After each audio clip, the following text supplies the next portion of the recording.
somebody has found a recipe for microwavable brownies. So I'm gonna let her take over this one and show y'all how to make them. The main ingredients in this is chocolate chips. We're going to use these ones, but you can use any chocolate chips you pick. Baking powder or baking soda, it really doesn't matter. Flour. And? Sugar. And then you will need milk and butter for this recipe. First we need 2 teaspoons. We have this really cool 2 teaspoon. So we are going to use, oh wait, no, it's 4. That's also not a teaspoon, that's a tablespoon. 4 tablespoons. I usually do 5 or 6. I'm just going to fill this up a little halfway and do that much.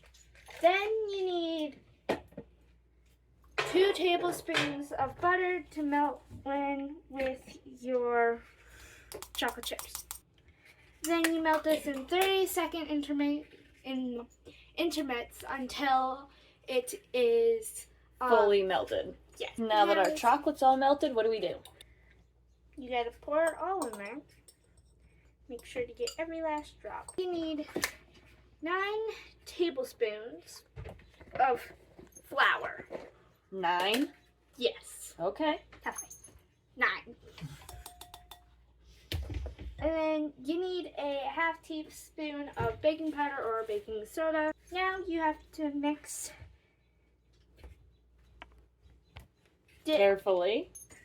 Forgot one ingredient.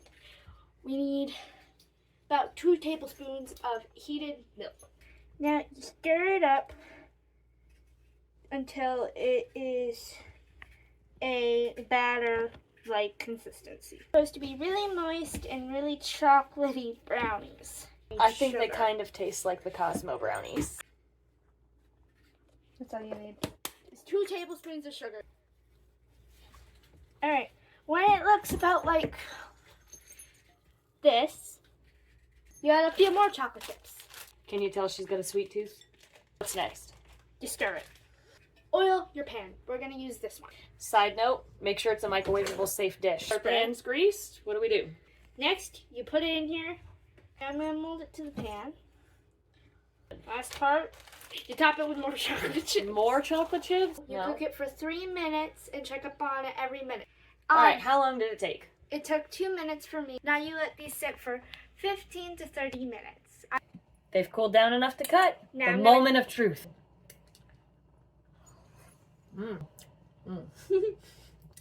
Thanks for watching. Bye-bye.